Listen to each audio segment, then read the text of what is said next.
Whether it's seeing the world's countries or visiting all of the states, everyone has a bucket list. Coaster enthusiasts hold a bucket list different from others. It's a bucket list dedicated to roller coasters they would like to ride in their lifetime. A bucket list coaster is just what specific enthusiasts want to ride. These are my top 10 bucket list coasters.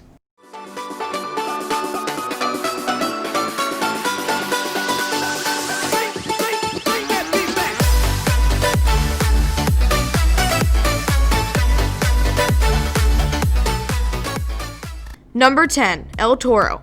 The reason El Toro, often considered the best coaster in the United States, placed it so low for me is because I might be riding it this summer.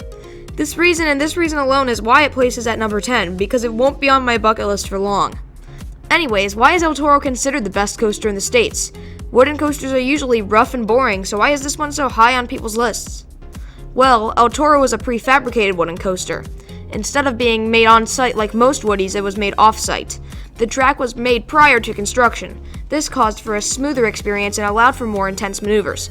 These intense maneuvers include tight turns and ridiculous airtime hills with some of the sharpest apexes. These sharp apexes cause a grinding noise with the upstop wheels. The upstop wheels are slammed on the other side of the track due to the incredible amount of negative Gs. These sharp hills happen a few more times throughout the ride, the most notable hill being the Rolling Thunder Hill. This hill, named for the defunct wooden coaster that sat right underneath it, is often considered the best part of the ride. Passengers get thrown out of their seat in a crazy ejector pop that even some enthusiasts can't handle. The rest of the ride is full of rapid-fire transitions that everyone will enjoy. These factors make El Toro one of the best coasters in the world, which is why it makes this list. Number 9, Hakuge. Hakuge, or White Whale in English, is a pretty new Rocky Mountain construction hybrid.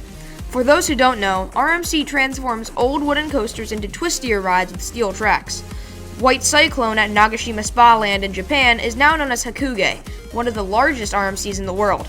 Hakuge is massive, and it looks great from the paths. The white supports pop out against the sky, and the neon blue rails look great against those supports.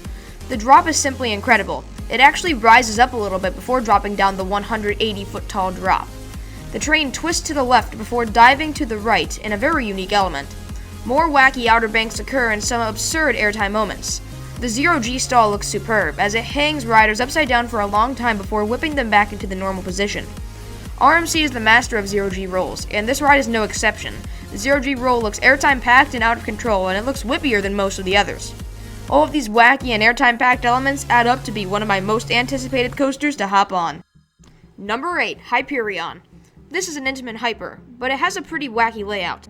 Unlike most hypers, this ride is lower to the ground. The ride absolutely hauls through its layout, and it could be one of, if not the best coaster in Europe. The first drop is massive, and it dives underground for a great head chopper. On back row POVs, you can really see the absurd amount of airtime you would get. The next hill reminds me a lot of El Toro's hills. It's sharp, tall, and it provides almost too many negatives. The next element is where the things start to get funky. This element is a dive loop. Normally, you wouldn't see these types of elements on hypercoasters, but Hyperion pulled it off perfectly. The train twists to the right and dives downwards before leveling out in a sharp valley, which provides the positives. A whippy overbank leads into a small ejector pop before going into the best part of the ride. The best part of the ride is a sustained floater hill that reminds me a lot of Orion's floater hill. A few more overbanks and some twisting ejector hills lead into the brake run. Hyperion looks like an out-of-control experience and full of airtime, which is why it's one of my most anticipated coasters.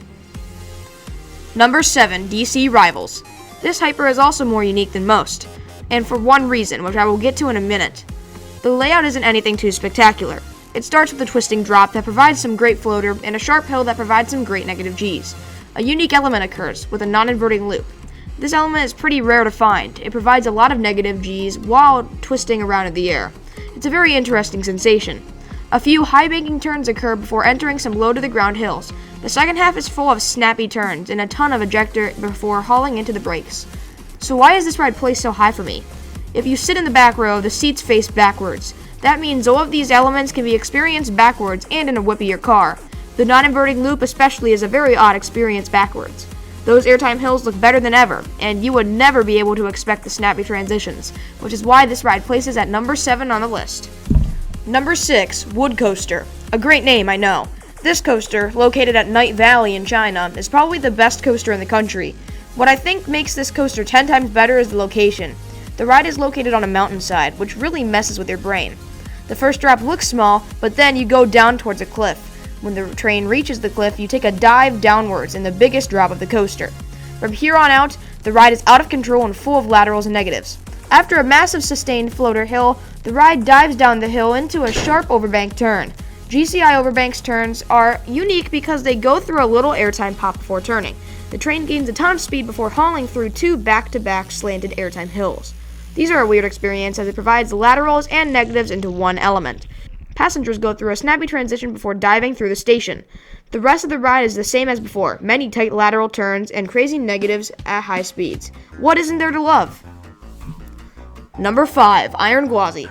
This coaster isn't even open yet, and I am still pumped up for it.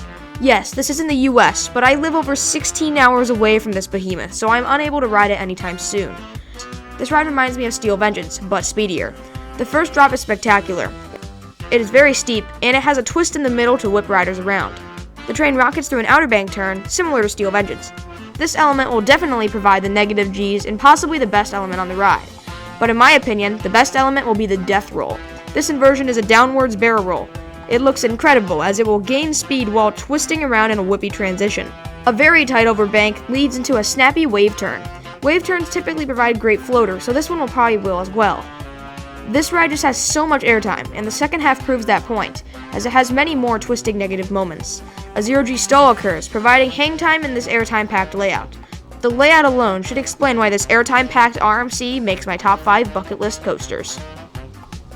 Number 4, Wildfire. This one is probably a shock to you all.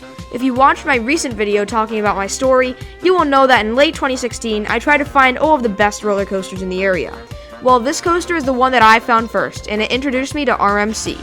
This roller coaster looks mind-blowing, and I think it is better than Iron Gwazi. While it may not be as fast, the elements look stronger to me, and the terrain element is a big plus. First of all, just look at this drop. It faces a massive bay off the Baltic Sea. It looks stunning in the area, but the elements are even better. A great first drop kicks off the ride before rocketing the train into a massive 0G stall. This stall is way better than Iron Gwazi's, as it is much more drawn out, causing for more hang time. A tight turn leads into a very snappy wave turn. The train dives through a shed before heading up the mountainside. On the way up the mountain, the train rockets through many twisting airtime moments to back it up as one of the world's best coasters. An inversion leads the train back down into a twisted airtime hill and another inversion. The ride ends with a dive off the mountain before twisting into the brake run. While this isn't the speediest coaster, its setting and outstanding elements place it at number 4. Number 3, Pantheon. Another coaster that hasn't even tested yet, but this one I know for a fact will be a great addition to the park. Heading to Busch Gardens Williamsburg is this Intamin, which is sure to cause a great experience. Why? Well, the layout should tell you. The coaster starts with some turns before pulling into the first launch. The train accelerates into the first 0G roll, which is sure to cause some great whip, before heading into 2 outer bank turns, which leads into the second launch. This launch section is unique, as it rolls up the top hat but then starts heading backwards. The track before switches, so you enter a new section of track, a vertical spike. This spike hangs riders on a steep drop before rocketing them back down the top hat. After the top hat, a steep drop occurs, providing some of the best airtime. A ridiculously tight turn that is sure to bring the positives happens, which leads into the best element of the ride.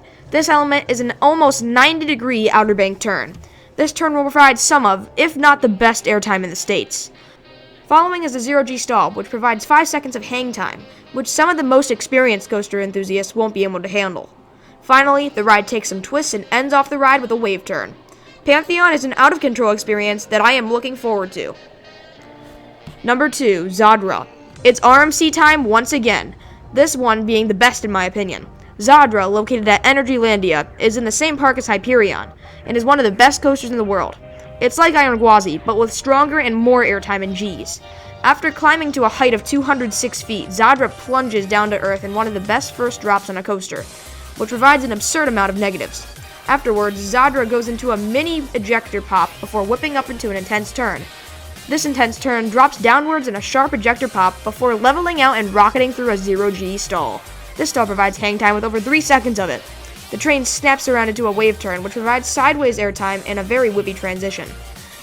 Diving down, the train enters the most sustained floater moment in the entire country of Poland. This airtime hill provides strong negatives over a very long period of time. A 0G roll masterpiece leads into some more airtime hills. This airtime hill in particular looks to provide the best whip on the ride, and while being thrown out of your seat. One more inversion ends off this masterpiece. It's fast, intense, and full of air, which is why it makes my bucket list. And finally, the number one coaster on my bucket list isn't even open yet. This is Conda, a new for 2021 Intamin beast of a coaster. The designers of this coaster weren't thinking straight with this one, because they came up with the best layout people could only dream of. The drop is simply incredible. It takes a sharp right-hand turn in the middle of it, which whips riders around. A massive floater hill, which provides sustained negatives, leads into an outer bank even crazier than Pantheon's. This hill will provide floater airtime up to 5 seconds, each moment of it being crazy strong. Then comes the best element. This is a non-inverting cobra roll. The train goes upwards in a positive-filled moment before twisting rapidly at the top in a very whippy transition. The train then does the same thing while diving downwards, which will provide some great negatives. Afterwards, Conda whips around into a wall ride element, similar to a wave turn. It will provide an incredible sideways airtime. The train whips around and heads back to the station in the best finale ever. This finale consists of out-of-control airtime moments, each stronger than the previous. Included in this finale is a double down, with rapid twists in between each airtime moment. Just look at this ending. How can any coaster enthusiast not want to ride this? Conda would have taken my number one spot just for the ending alone. That is how great this ride looks. If you enjoyed, make sure to subscribe. Comment below what your bucket list coasters are, and make sure to email me if you have questions or concerns. Also, while you are down in the description, sign up for my Google Classroom. The code is down there as well. Have a great rest of your day.